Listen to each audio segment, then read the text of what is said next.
नमस्ते। मैले last year पनि एभोक्याडोको ग्राफ्टिङ गरेको थिएँ। त्यो 4टा ग्राफ्टिङ गर्दाखेरि 2टा असफल भयो, त्यसको मतलब 50% असफल भयो। यसचोटि फेरि मैले ग्राफ्टिङ गर्नको लागि 2टा लास्ट इयर असफल भएको 2टा प्लान्ट एभोक्याडो प्लान्ट छ मसँग र मैले 2टा र मैले हाँगा ल्याएँ म्याच्योर्ड परिपक्व एभोक्याडो को रुखबाट भाँचेर 2टा यस हाँगा ल्याएको छु। अब यसलाई म चाहिँ ग्राफ्टिङ गर्नको लागि तयार छु। यो सिजन ग्राफ्टिङको लागि अत्यन्त उपयुक्त छ। अहिले फाल्गुन लाग्नु सकिन आँटेको छ, न जाडो न गर्मी। यो सिजन सबैभन्दा राम्रो हुन्छ ग्राफ्टिङको लागि। त्यसैले म तपाईँहरूलाई कसरी ग्राफ्टिङ गर्ने, ग्राफ्टिङको लागि के सामान चाहिन्छ त्यो पनि बताउँछु। ग्राफ्टिङ टेप एकदमै इम्पोर्टेन्ट छ। ग्राफ्टिङ टेप चाहिन्छ, त्यस पछाडि ब्लेड चाहिन्छ। यति 2टा भइसकेपछि हामीलाई सजिलो हुन्छ। र यो खास गरेर बिहान र बेलुकाको सिजन, इभिनिङको सिजन सबै उपयुक्त हुन्छ ग्राफ्टिङको लागि, किनभने त्यतिखेर धेरै घामको प्रकाश पनि पर्दैन। तर अहिले पनि डे भए पनि मैले यसलाई छायामा राखेर ग्राफ्टिङ गर्ने प्रयास गरिरहेको छु।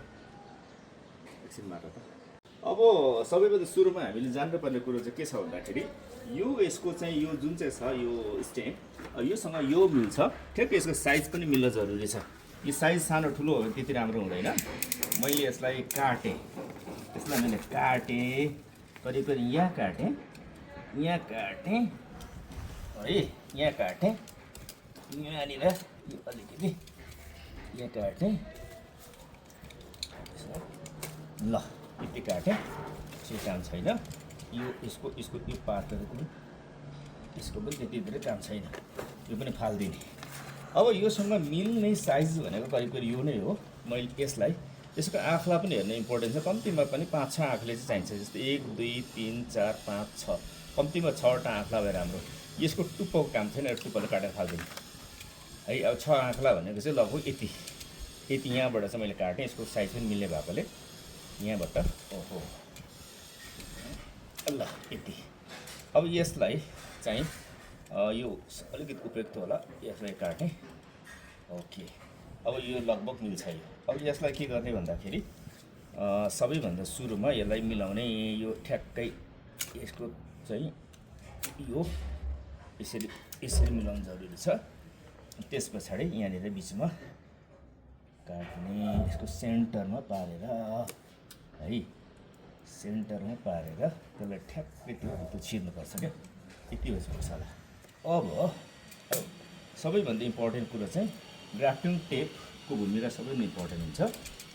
यो के गर्ने भन्दाखेरि तपाईँको यसले चाहिँ यसरी चाहिँ यसलाई ऱ्याप गर्नुपर्छ कि यसरी ऱ्याप गर्नुपर्छ कि ताकि यसको हावा चाहिँ सकेसम्म भित्र जान नपाओस्।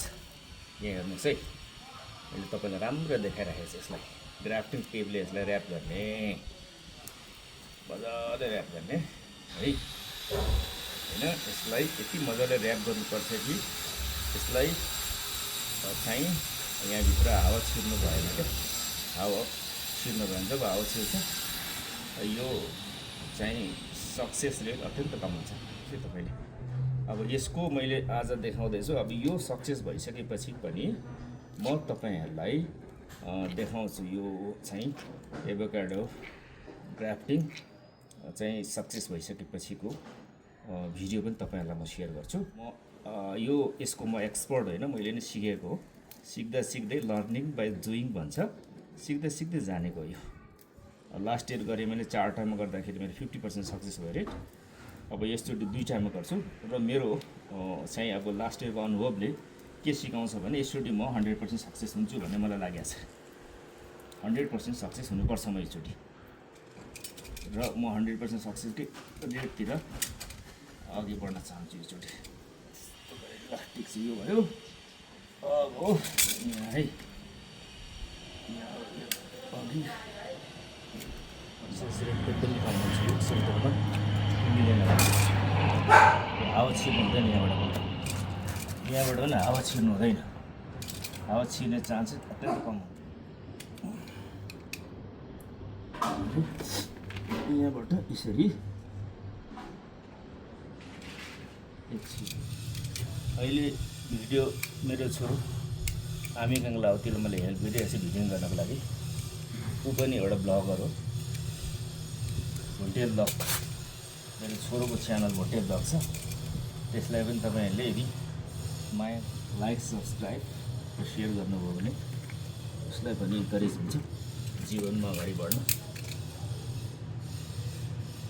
ल त्यो लगभग करिब मिलेको छ है, करिब मिलेको छ। अब के गर्ने, अब यसलाई यो ग्राफ्टिङ टेपले मजाले ऱ्याप गर्ने। यसले यसरी ऱ्याप गर्ने कि यो हावा छिर्नु भएन। फेरि पनि अघि जस्तै मैले भने फेरि यहाँ पनि हावा छिर्नु भएन। यो हावा छिर्नु कहीँ कतैबाट हावा छिर्नु भएन है। यसलाई अलिकति कसिलो तरिकाले नै यसलाई ऱ्याप गर्नुपर्छ।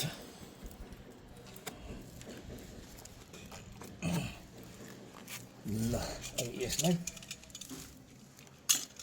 यति भइसकेपछि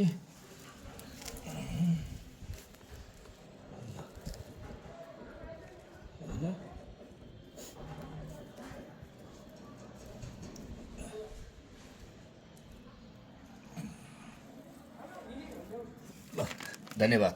अब यसको